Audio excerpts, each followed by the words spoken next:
Hi, welcome to Becoming Me, the healing journey with myself, Fefe. Last week, I started my channel and I embarked on this healing journey with no professional help. I'm doing it my way to prove to myself that I can do it by myself. I can heal myself on my terms, my time, and just by being myself and rediscovering me. So last week I took a look at the inner child wound, and it was quite interesting to learn that my 10-year-old me is still there and still craves to be seen and to be heard and just all around to be acknowledged. And I am giving her that much desired attention, the love, and the comfort and everything else that she needs. I'm showing up for her. So this week I decided to explore shadow work, inner work, and I started with awareness. I thought I'm quite self-aware. Surprise, surprise. What I thought was self-awareness was nothing but self-awareness. It opened up a lot more than I expected or thought it would open up. But firstly, I've gotten some things written down. I'll keep looking at my computer screen on the side. What is shadow work? What I found to make more sense to me, explaining what shadow work is that it is confronting the hidden self. Shadow work involves delving into the unconscious parts of ourselves, those aspects we've suppressed or denied, such as anger, jealousy, or fear. By acknowledging and integrating these shadow aspects, we move towards wholeness and self-acceptance. This practice, rooted in Carl Jung's analytical psychology, has gained popularity on platforms like TikTok, where users share their journeys of confronting and embracing their shadows, which is also something I started last week, is a TikTok page. And it's slowly growing and gaining some engagement from the followers. It's true, it is gaining popularity on TikTok because I think as a people we are learning to look inwards for whatever troubles we may experience in our day-to-day lives. Instead of pointing fingers, we are starting to look inward as to look for answers. What is my role in a particular situation? What part did I take? Learning to take accountability. So with this week, I've given myself 5 days. I started yesterday, being Tuesday, and I started with the prompts on self-awareness. And wow, it actually made me think not just about myself, but also made me think about how other people see me as, even though we like to say that it doesn't matter what other people think about us, but I feel like it does matter in order for us also to grow and be aware of how we impact other people on our day-to-day lives. We do have to kind of care to a certain extent about how other people see us or how they receive us. So with this exercise, I'm trying to find where I wrote my notes now. I can't find them. They've disappeared. Let me just take a second here. Hold on. I'm back. I found it. Sorry about that. I was looking for my notes and I couldn't find them. But I found the right screen or slide that had my notes. So with me starting about being aware about me, myself, I prompted myself to ask me, what is a trait that I dislike about others? And it's a most recent trait that I picked up on, is that people tend to think that I'm available, that I'm always available for them when they need me. But I noticed that they are not always available for me when I need them. And it bothered me that I'm so freely available to the ones that I hold dear, to the ones that are close to my heart. I'll drop anything, I'll drop everything and attend to a friend, a family member. I'll literally drop everything. If they need me, I stop and I attend to whatever it is that they need. And then when I sat and I thought about it as to why that is,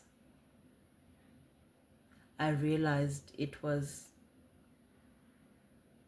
an unspoken expectation from my side on them, that because I'm always dropping everything to accommodate or attend to them, they should be doing the same. But it shouldn't be working like that. Or should it? I don't know. They don't know this is how I feel. And it bothers me that I'm bothered by them not dropping everything when I am in need of them. But I do that for them. And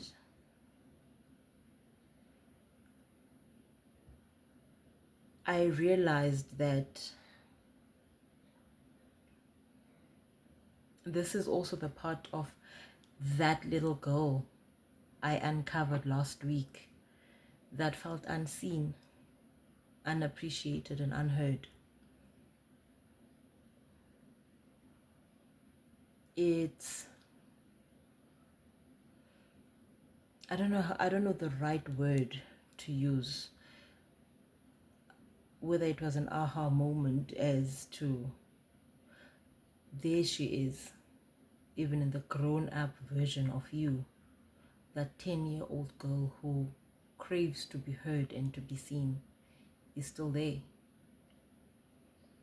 it makes me feel like I'm unappreciated.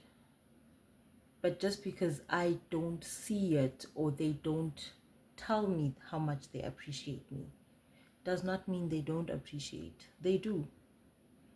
And they have their own means and ways of showing up for me. I might not see it when I need them at that particular moment. It's not like they don't show up.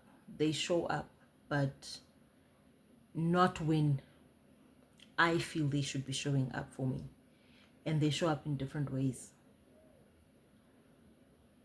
I felt that made me feel or made me aware of my own selfishness. And I've had to call out me on me. I called myself out, like, stop it. Not everything revolves around you. They also have their own lives to live. And you can't really expect something to happen because you do it for other people. They show up not in the way you show up for them, but they do show up for you. You have your own people. You know your day ones. You know your ride or dies. And they're there. So it's making me really take time to think and reflect on me and the type of person I am. Like, the biggest thing from just this one prompt that I've learned is that I also have a side to me that is selfish. Although I've never thought of myself as a selfish person, but this showed me that I am to a certain degree.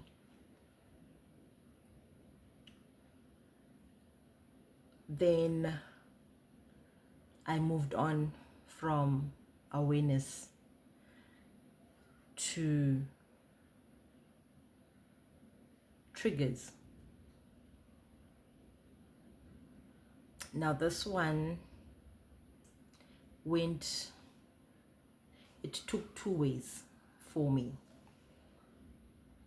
It took me to a very personal issue that I've had go on in my life for about 4 years now, that I'm not ready to face it in this journey. At this point, I feel it's too soon for me to be facing this particular issue. And the next part that it took me to was a bit emotional, and I didn't expect it to get there. I thought I had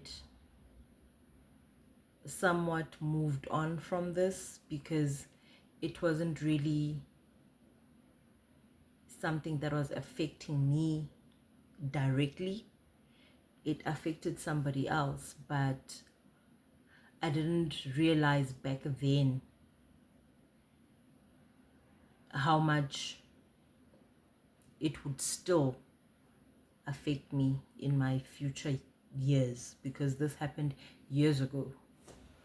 Where, before I go on, the prompt for triggers was,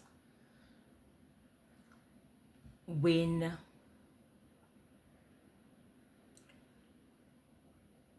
were you last triggered? No, it said a time you were triggered. I think that's how I wrote it. It says, think of a time you were deeply triggered. And it took me back to a time where a friend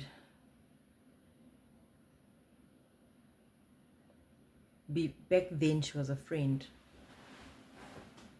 because she was a friend.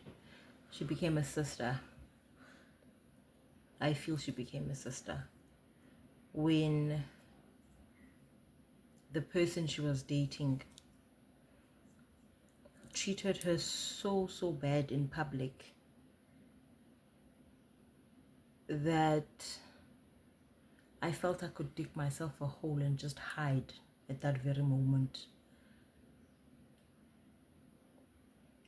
That particular incident also reminded me of a time whereby a family member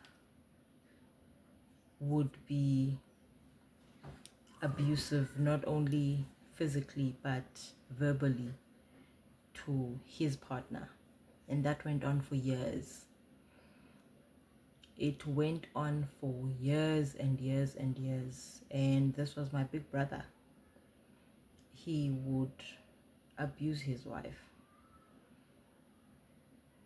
I will apologize to my sister-in-law. I still regard her as my sister, even though they've parted ways, for speaking about this. I will tell her because it's stuck with me how my own brother would treat her like that. I still feel bad for her. I still hurt for her that she went through all that at the hands of somebody who said, I love you.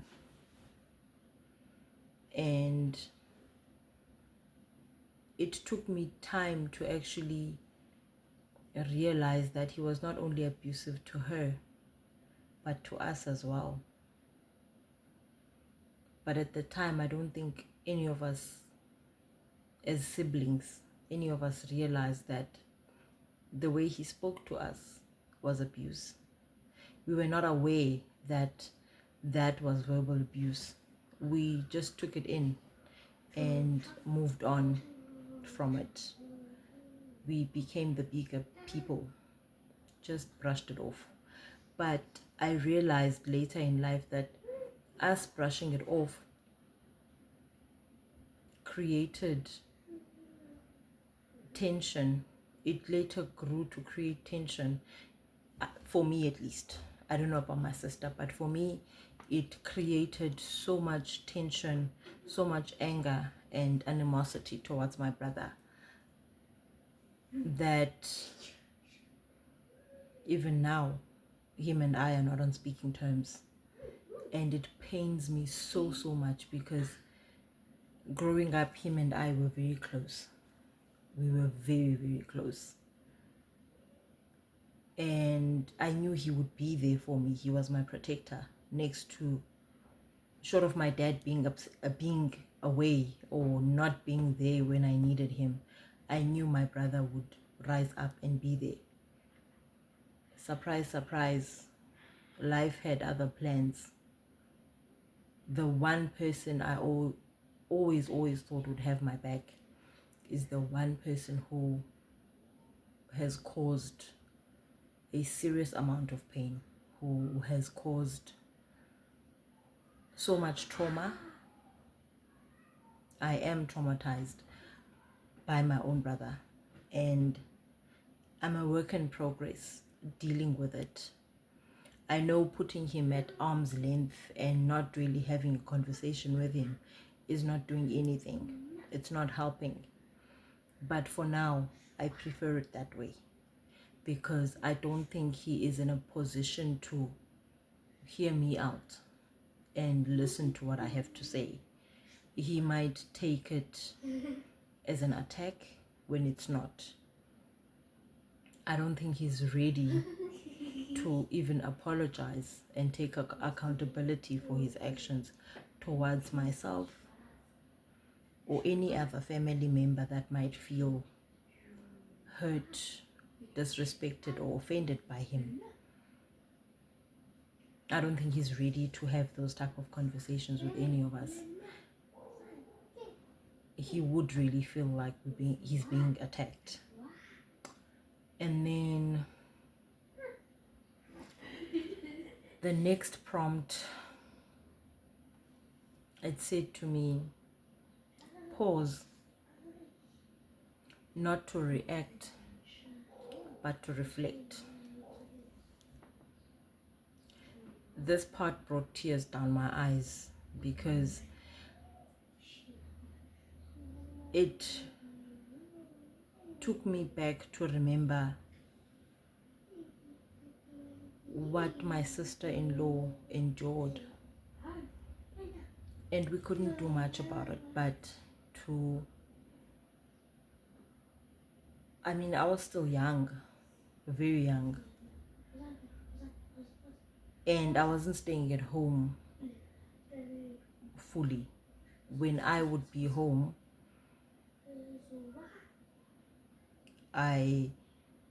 what I experienced or saw my brother do to her didn't sit well with me, so much that I had an argument this one time with my mom, that how do you allow this to happen under your roof? And my mom was like, her generation was taught to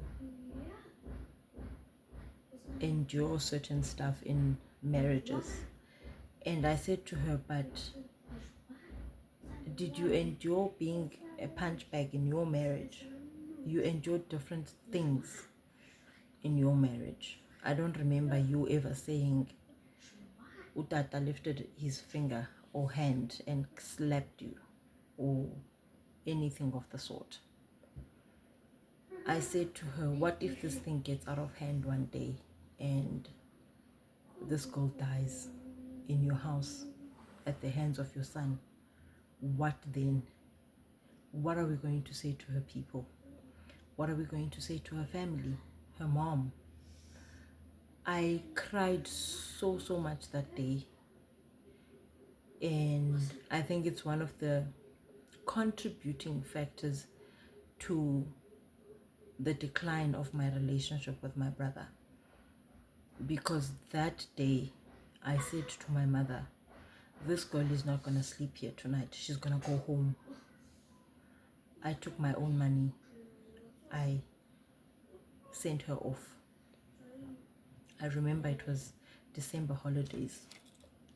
I say I was very young, but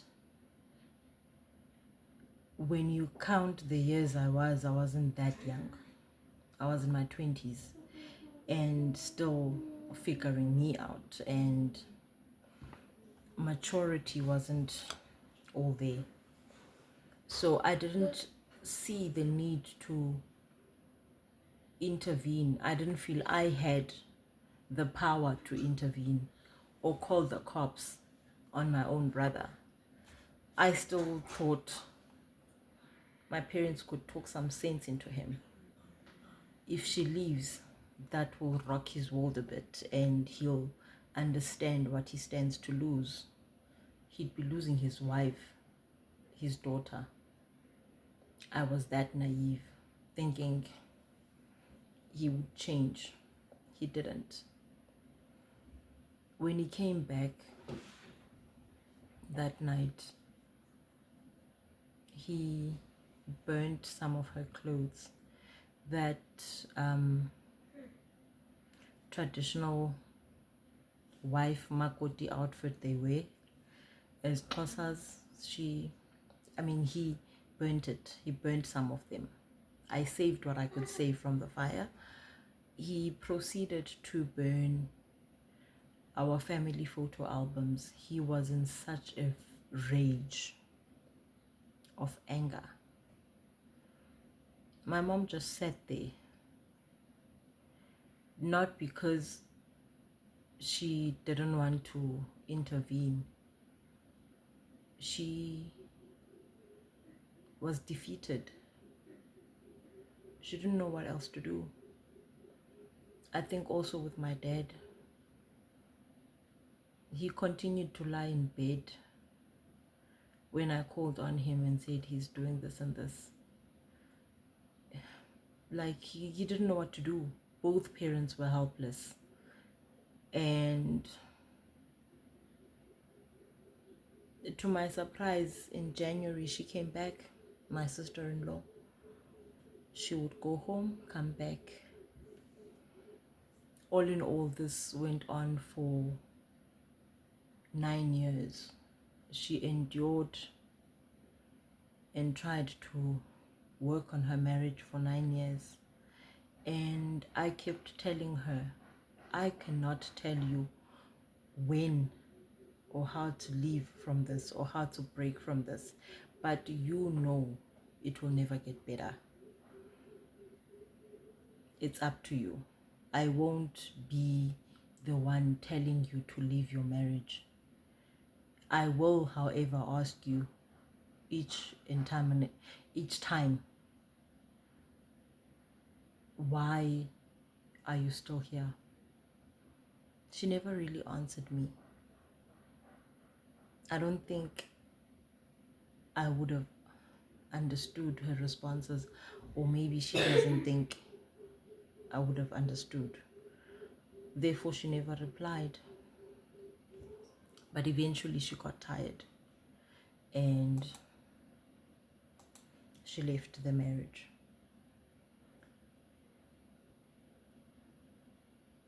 The next part I've actually answered of this prompt, which is, what story did your reaction come from?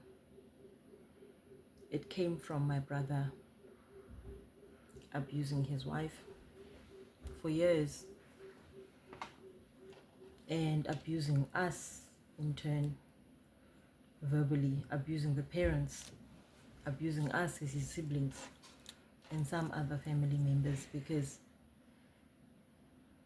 I'm gonna say it in Xhosa, ubhuti wami akanandanga, akana-size, akamboni omnye umuntu. I don't know what happened to make him the person he became, because that's not the person my parents raised. But yeah, so seeing a lot of women go through or experience abusive relationships is always a trigger, and it always takes me back to my brother. But with the recent, I don't know whether I should call it a trend of men killing women who end these relationships or try and break away from these relationships, I'm thankful to God that my sister-in-law found a way out and my brother didn't pursue her further or ended up killing her. That I am thankful for. So to end this part of my shadow work, it says your reaction is your responsibility. Your trigger is your teacher, which I agree with. I'm responsible for how I react. I am responsible for my reactions. And this has just shown me how much I still need to forgive, how much I still need to heal. Because as long as I don't deal with how my brother's abuse towards his wife affected me, I'm going to be triggered by every single abusive relationship I come across, be it a neighbor, be it one I see on social media, be it on these reality shows. There's plenty other triggers that I've come across just this week. And I plan on working on each and every single one at a time.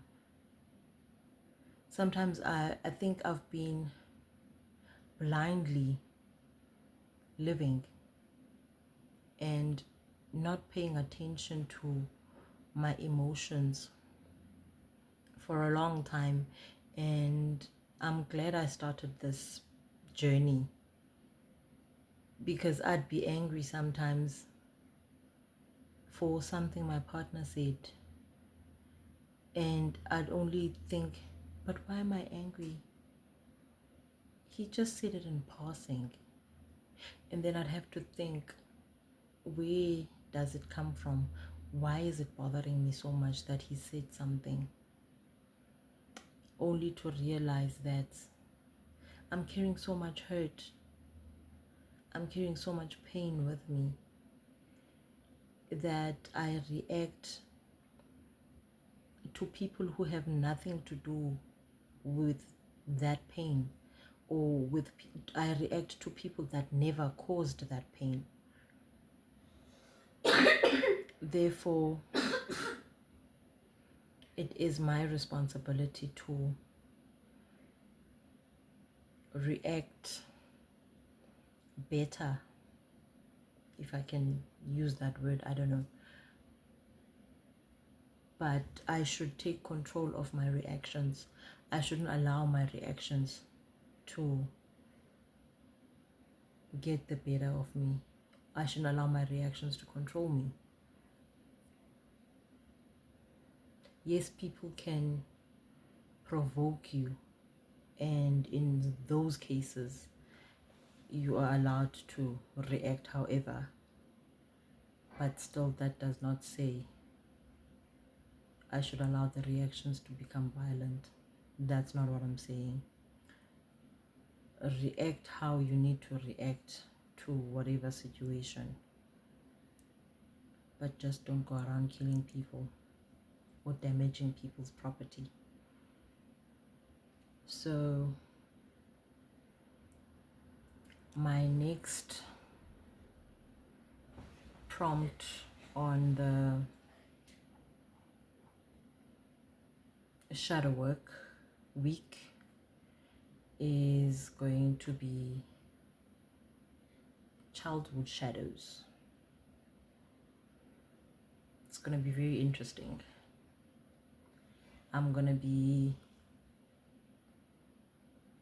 I think I'll take a day or two on this one. Just probably, yeah. It's going to be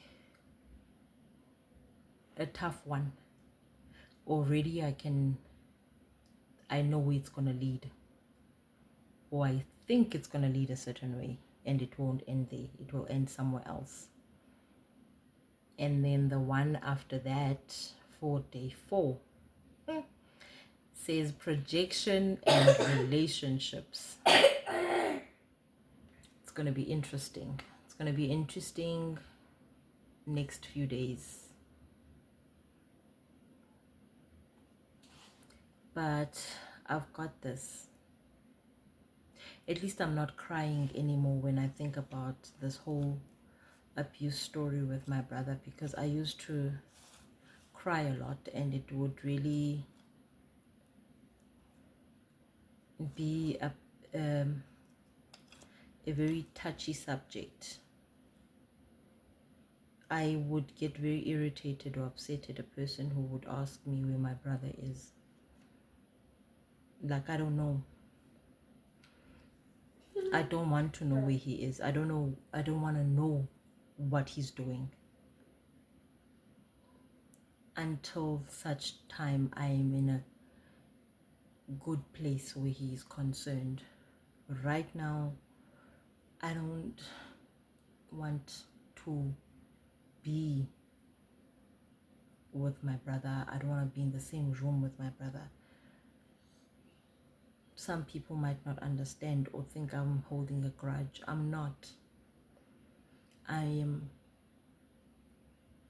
processing and detoxing everything that has happened over the years where my brother and I are concerned. It's not going to be an easy one to deal with. I'm going to have to revisit this topic at a later stage. I can feel myself getting teary and emotional all over again, and I don't want that. So I am going to end the video and continue with my day. Stay blessed, stay true to yourself, love yourself. Remember not to be too hard on yourself, and look after yourself. Remember, you matter. Prioritize you. Put you first, and the rest will follow. This is me becoming me.